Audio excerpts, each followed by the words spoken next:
Hi, Kelsey. Hi, it's so great to see you.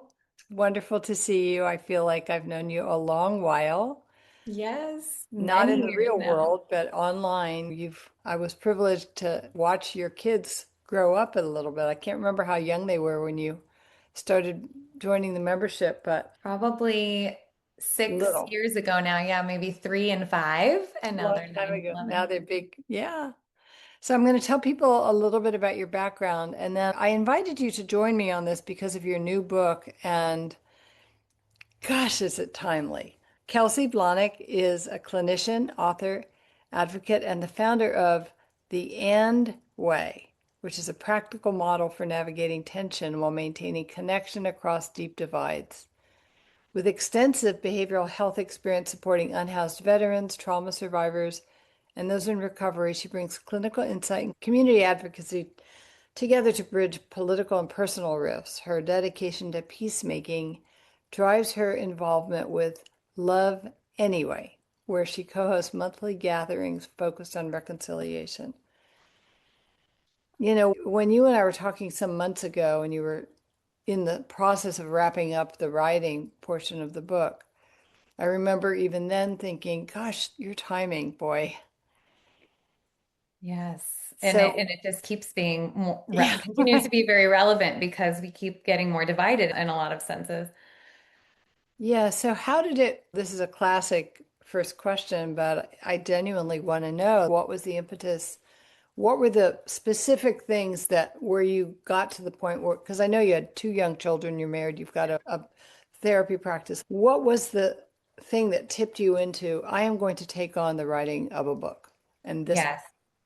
Yes. So the reason why I initially came up with the Anway model was when learning about my relationship with food. Initially, it was about how do I not just only value nutrition or pleasure and realize I can hold both of those at the same time, and started offering that with my clients and my therapy practice, and just really stressing the idea that we can accept that both of these things are valuable in our relationship with food.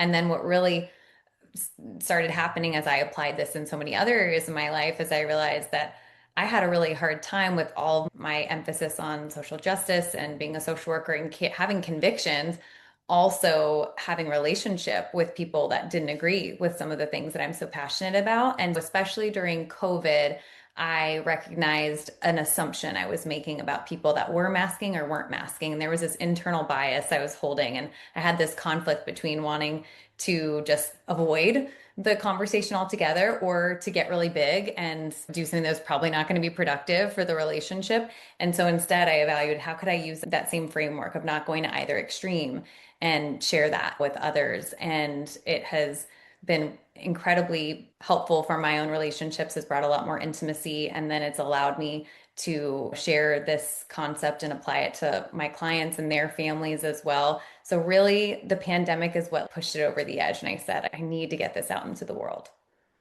and that was 5 years ago, and a lot has changed since then. And one of the things that's been on my mind for a while is this everything for me comes back to parenting. It comes back to who are we raising? A lot of the focus for parents is getting through the day and then collapsing into bed at the end of the day. But many of the parents in our community or who follow my work and listen or read the books and things like that, take the classes, join the membership, a lot of these parents are also operating with a pretty heightened awareness that they're not just raising this child, they're raising the adult that child's going to become.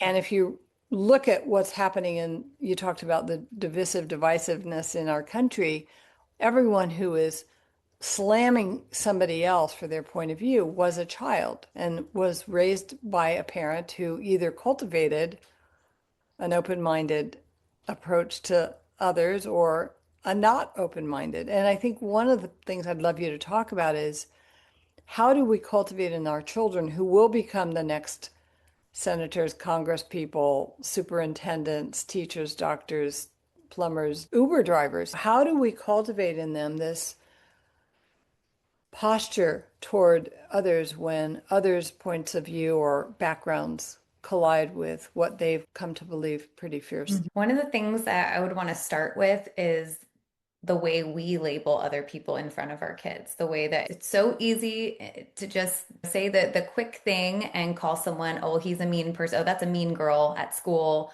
That's a bad teacher. That's a rude kid. And instead to acknowledge that was that choice, that behavior as separate from who they are as a being. And that separation alone can open up so many powerful conversations. I think there have been a lot of amazing films and television shows that are trying to seek out the origin story of our villains that we have on screen. I think that's a great opportunity with kids to explore some of that. How did they start treating people so rudely or so violently? How did they get there? Because all this harm was done to them, and that's what they're perpetuating.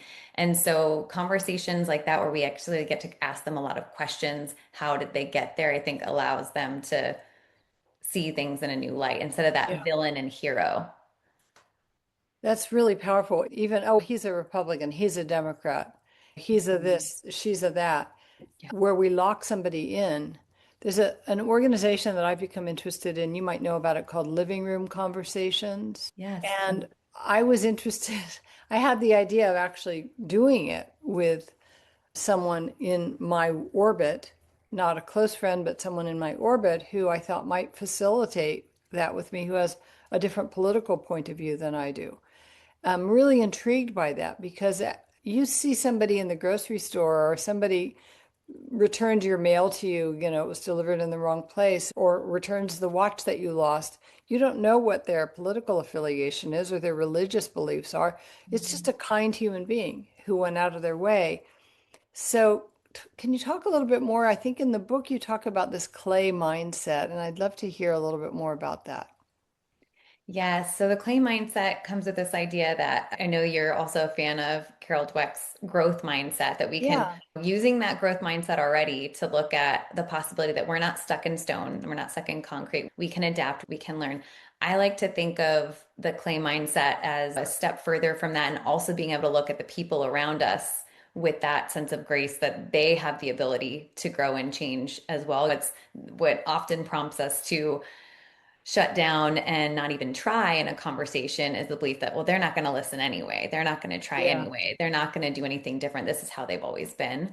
And then the other part of the claim mindset that's really important to me in using and is that I'm not just suggesting that someone come up with the positive spin on something. It's not that we're replacing something positive instead of negative. We're able to hold both at the same time. So with the claim mindset, I may say something like, I'm really trying here and I didn't do as well as I really wanted to. I'm not trying to pretend, oh, it was fine. I did what I wanted. I'm being a little more flexible. I'm still moving through clay. So there's a lot of I am learning, I am growing, I am changing. I'm trying, I love Yeah. change and acceptance for that reason too, which is how the two things can be true was introduced to our Yeah. psychology field to begin with. Can you give an example like what you just said? How might that apply to something either with our children or something that they witness us doing with someone who might have a different political belief or religious belief or Mhm. something that where our children would either be observing us using that clay mindset with another person or with them?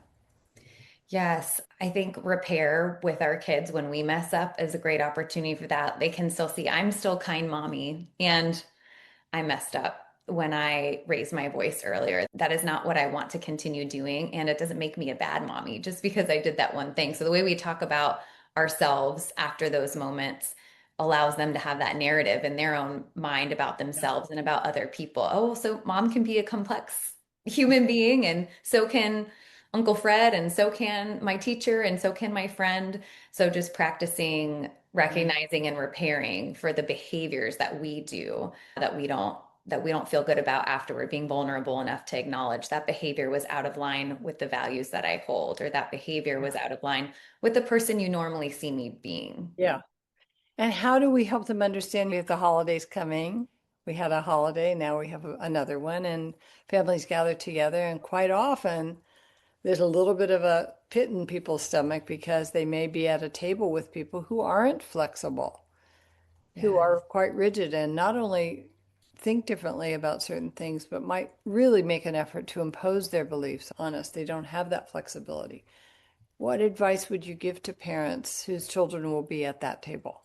I love talking about how intent and impact matter in relationships. So I know one of the things that comes up a lot in multiple generations in a family is the idea of the intention of grandma bringing up something you should do differently in parenting is because she cares. And I may be a little defensive of it because this is the impact was I felt judged or I felt belittled or I felt condescended upon, that kind of thing. And the same goes for any other controversial topic. Maybe the intention is she's trying to get her point across, or his intention is he's uncomfortable with that important conversation being had in front of a group of people, or maybe just being curious with what is the intention and what is the impact that it has. Another thing that I like to create a little nuance in is that we don't have to call out every one of the tough conversations right at the dinner table. Like at the Thanksgiving dinner table last week, we don't have to address every single thing that we disagree with. Maybe there are opportunities to call in a more private setting or when Yeah. things aren't quite as public or you get a little time for something to settle. So just remember that there are times when that is appropriate. And then there are times when true connection can has a lot better chance of breeding change. Yeah.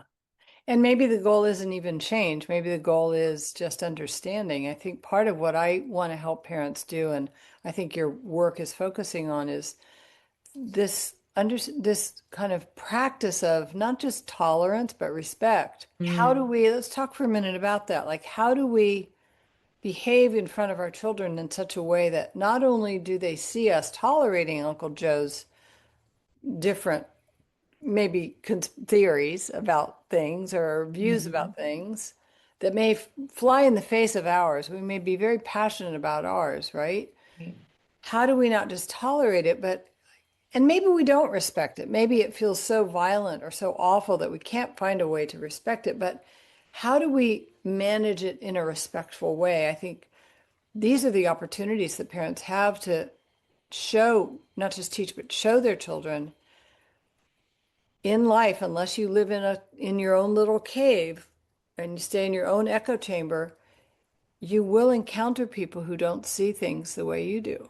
So Mhm. how can we actually create a Foster practice of respect. respect, both starting with how we approach them or our partner if we have one or our immediate family, but also in the wider world? Yes. One of the things that I always like to keep in the back of my mind, especially when a controversial topic comes up, is Martin Luther King Jr.'s phrase about changing the face of the enemy. When I say change, my goal isn't to change the other person's stance or to change them to make them think like me. I hope I can change the face of the enemy for them in that moment so we can foster more dignity and respect for one Whoa. another. Will you say more about that?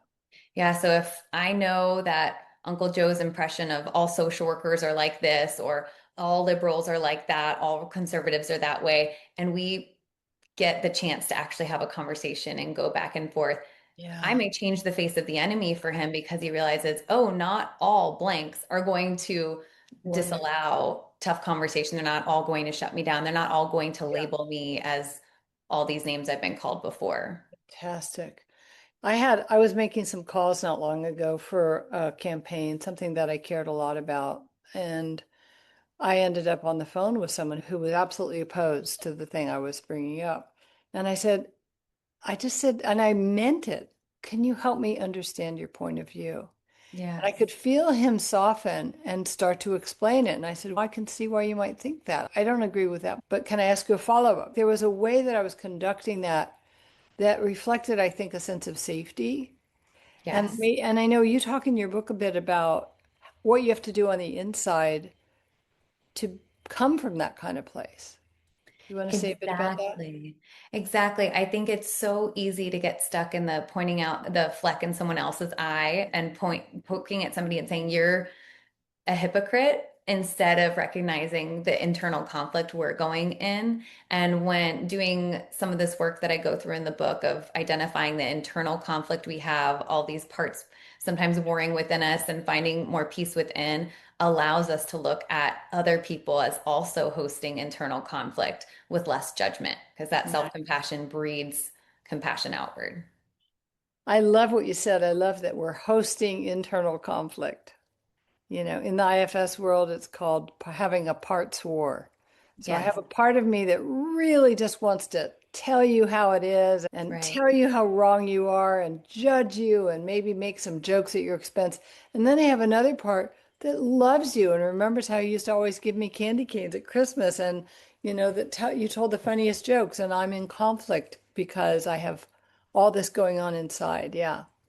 Exactly. I think all of us have had those relationships, and the further we get pushed to people can only be around me if they believe exactly what I believe, then we just get more and more isolated and we forget about that other Yeah. part of them. Yeah. It's a very promising approach, and I'm so happy that you've written it. And can you give us, for parents listening, something or a couple of things that you would invite them to try? Absolutely. I love the idea of people going out and the next time that you have a family movie night, trying to explore whoever's painted at the as the villain, how did they maybe get there? And Yeah. having a family conversation about that, and then using this phrase, it makes sense. So it makes sense he did that in response because of the Yeah. pain he Yeah. experienced. And Yeah. then Yeah. doing that the next time that maybe the siblings get in a fight together, or even the Yeah. next time I am patient at the grocery stores, it makes sense. And Right. doing it and modeling it for them. It makes sense that I got flustered because I really wanted to get home in time for X and it didn't happen, right? So Yeah. practicing that phrase can be That's really great. I powerful. remember, and you probably, maybe you heard it, but one of the things that I've often invited parents to do when they're troubled by either their child's behavior or their partners is to ask this question. And I'll often say, this is the golden question. Why does this behavior make sense? So it, Absolutely. it fits perfectly with this. To have curiosity, what would have to be true for this behavior to make sense? For my child to have slammed the door, for that person to have called me that name. As you said, on in some global way, it makes perfect sense. If you reverse engineer, well, if somebody's feeling lonely, sad, confused, they're mentally unwell, there's so many ways that you can reframe the behavior of someone that you initially find intolerable. Absolutely. And I love how you mentioned at the beginning that these are children that have grown without Yeah, maybe learning some of those yeah, other skills to manage yeah. that. We always try and keep these kind of short, although it's hard to do because you've got so much great content. Will you tell people a little bit more about the book and how they can find out more and any final thoughts that you'd like to share? Thank you. Yes, you can find my book on Amazon, The And Way by Kelsey Blahnik, or on theandwaypress.com. And then you can also find my practice, theandwaytherapy.com. And you can follow along on Instagram at The And Way. You can follow along on our newsletters if you want to learn a little bit more about this approach before checking out the whole book. There is a way to also get the free first chapter if you want to get a little snippet of it first. And I hope you'll all benefit from it and apply it to your own lives. I'm excited to watch the ripple effect. Yeah, and I just want to make sure everyone knows how to spell your website. A-N-D. Yes, the THEANDWAY press, PRESS.com. Nice. Kelsey, thank you so much. It's wonderful to see you again. And everyone, I hope you'll check it out. Thank you. Thank you.